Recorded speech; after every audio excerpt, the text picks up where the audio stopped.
Not unless you get lost! Don't shout. I know you're angry.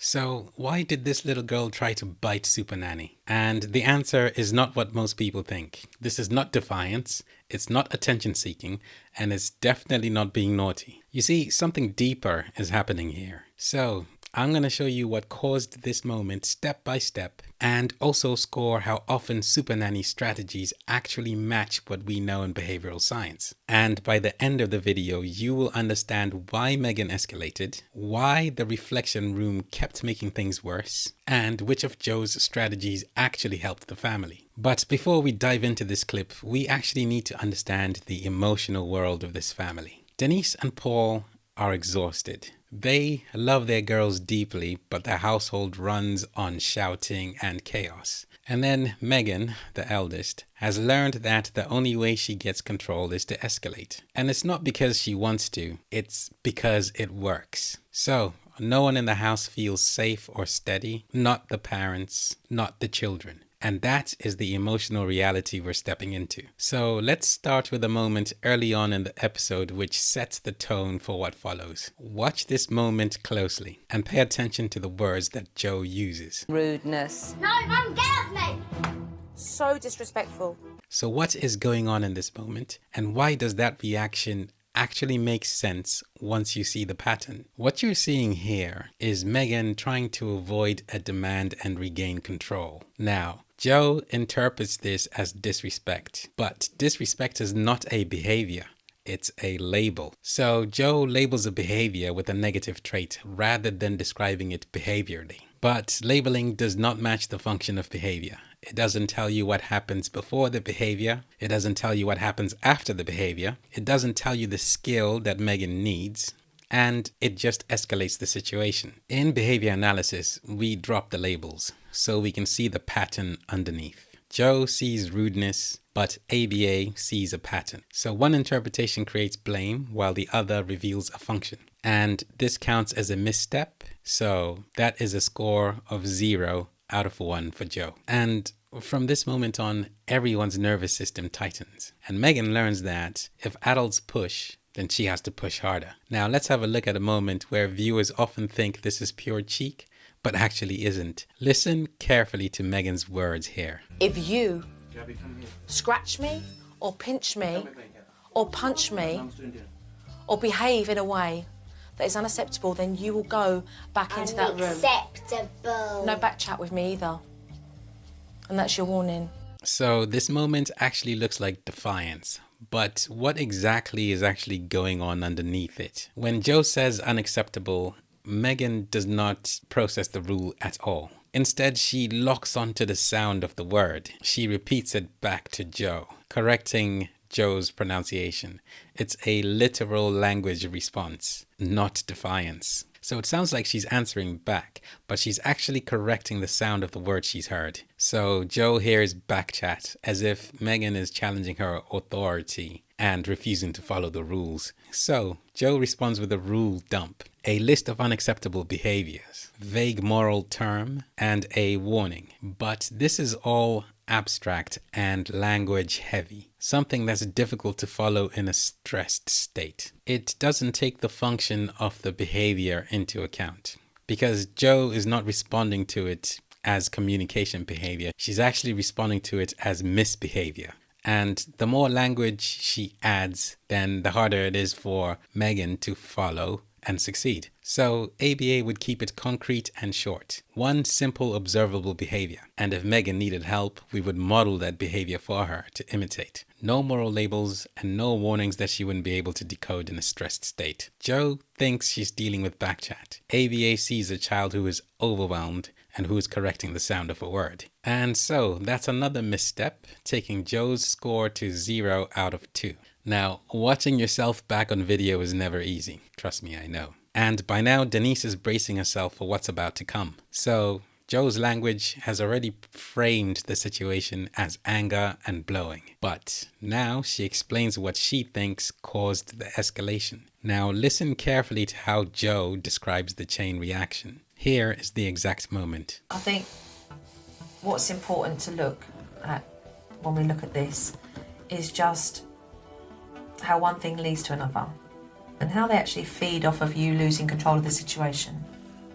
So, what pattern is Joe seeing here, and what is actually driving the escalation? The escalation is a chain. So Megan becomes overwhelmed, then Denise reacts, then Megan escalates higher, and then Denise escalates back. Each step strengthens the next. And to Joe, she sees a situation that is caused by Denise losing control. So she focuses on tone, emotion, and attitude, believing that the chain is driven by how adults respond in that moment. She also describes the pattern through emotional language, using phrases like blown or feeding off it. Instead of focusing on the function, like the reason why behavior is happening, she focuses on staying calm and not really looking into the triggers or the cause. So Joe is correct that escalation is feeding escalation, but emotional labels don't reveal the triggers or the function of behavior, so the cycle continues. And ABA would look at the whole chain of events, particularly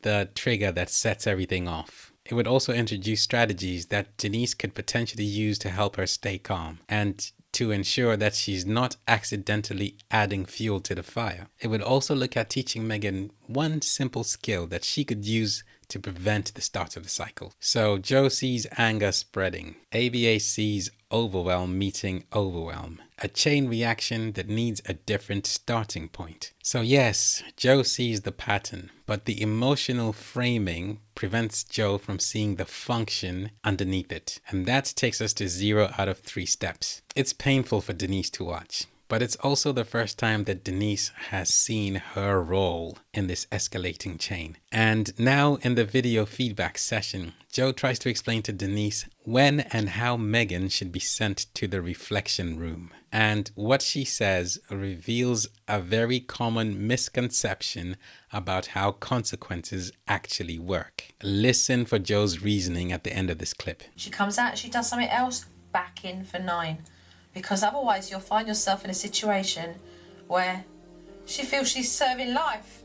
Does repeating the same timeout teach anything new, or does it stop being a consequence at all? Now, Megan shows multiple behaviors across separate moments, each one triggered by different conditions. Joe believes that repeated behaviors lead to repeated identical punishments. So she advises Denise to send Megan back to timeout each time she repeats the behavior. Now, this focuses on duration and repetition and not on function, the reason why behavior happens. Now, the punishment does not match why the behavior is happening because the individual behaviors have not been analyzed. And if the same timeout keeps happening over and over again, Megan may stop connecting it to any consequences. It just becomes background noise. Now, ABA would figure out what started the behavior each time and then teach Megan a skill that she could use to stop the cycle before it even starts, and also praise Megan for using the skill. So Joe sees another new behavior as a new round of punishment. ABA looks at what triggered each behavior and then teaches a simple skill. And that keeps our score at 0 out of 4. And emotionally, this drains everyone. Megan feels trapped and Denise feels defeated. And now, a genuinely good idea. Watch how Joe introduces a tool to help Megan communicate. Okay, this box. Okay, it's a pretty box called the thought box. The thought box is there to encourage Megan to express whatever's on her mind. And that way, Mummy can read your thoughts and you can discuss it.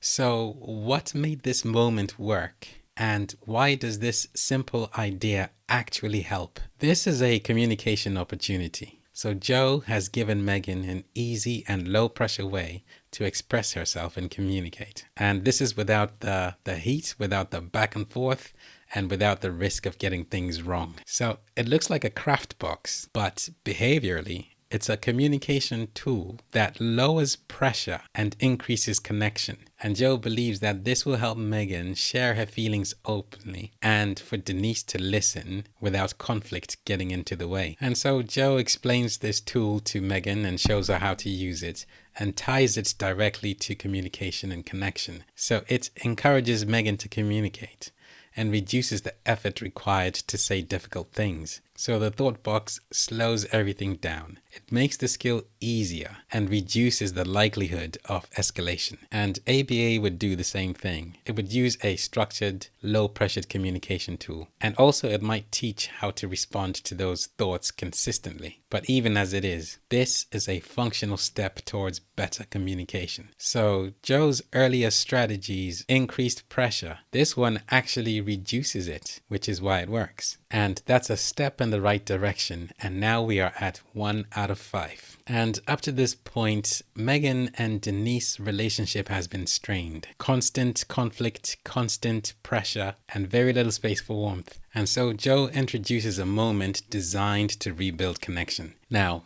watch what happens the instant Joe suggests a shared activity. So I had a little something in mind. That it would be really lovely if you went ice skating with Mummy this morning, just you and Mummy. That's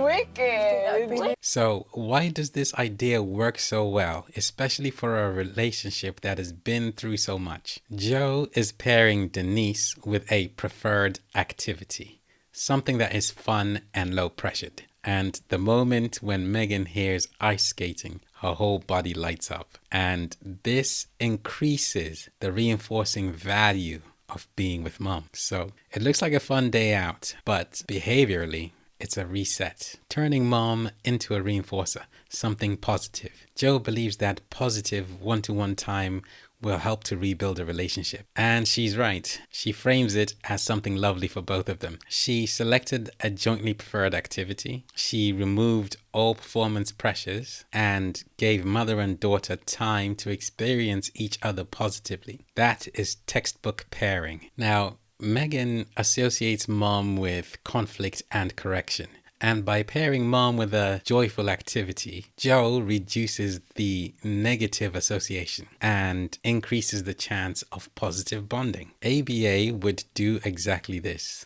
Find a strong reinforcer and use it to reconnect the relationship. The next step would be teaching the family how to make this a regular thing. Make it a predictable part of the week. Earlier strategies added pressure. This one adds joy. And joy changes behavior in a way that pressure never will. So Joe uses pairing beautifully. And that takes us up to 2 out of 6 steps. And for Denise, this is a moment of relief, a chance to actually feel close to her daughter instead of being stuck in a cycle. You can see how much she's been wanting this. And then Joe shifts her focus to something else that is positive and empowering. Listen to how Joe talks about responsibility. I think it would be a fantastic idea that we should give you girls responsibility so that you've got chores to do and tasks to do, and then when you show mum and dad that you can do that and you do it very well, you get rewarded for that. Why does giving children meaningful responsibility actually improve behavior? So Joe is building competence here. She's actually giving children tasks that they can do and setting them up to experience success. So it sounds like simple chores, but for kids, it's actually a structured way to feel capable and valued. Joe intends for the children to learn responsibility and to take pride in contributing. And she also frames it in a way that is exciting, not like a burden. She introduces clear tasks and allows the girls to experience success and pairs completion with reward. They get to move up the chart. And also, competence is reinforcing. When kids feel competent, challenging behavior decreases. And this is behavior science applied beautifully. ABA would make sure that tasks are achievable. It would model what is required if needed. And it would also use consistent reinforcement. Joe's approach is already aligned with those principles. And now earlier strategies focused on stopping behavior. This one grows positive behavior, and that creates real change. And that is another step in the right direction, and we are at 3 out of 7. And the girls glow with pride. Later, Joe coaches Denise on the reflection room again. Short, calm, simple, but it's the same procedure class that we've already analyzed. Same function, same strategy, and really no new insight. So we're going to skip this loop and move forward. And across all the key decisions in this episode, Joe aligned with behavioral science in 3 out of 7 moments. So that's 3 genuinely helpful strategies and 4 that either misread the function or risked escalating the cycle. But scoring Joe is only part of the story. To understand what actually changed, we need to look at what actually shifted in the family. Around this point in the episode, something real changes. Denise isn't shouting as much. She's not panicking. She's not losing control. She's more predictable. She's more stable, more grounded. And for Megan, that predictability was everything. She didn't have to fight so hard for control. She didn't have to explode to be heard. She finally starts leaning in instead of pushing back. Watch how different this family looks now compared to where they began. I feel so happy that they've actually worked together. And it was just like I've never seen the children, really.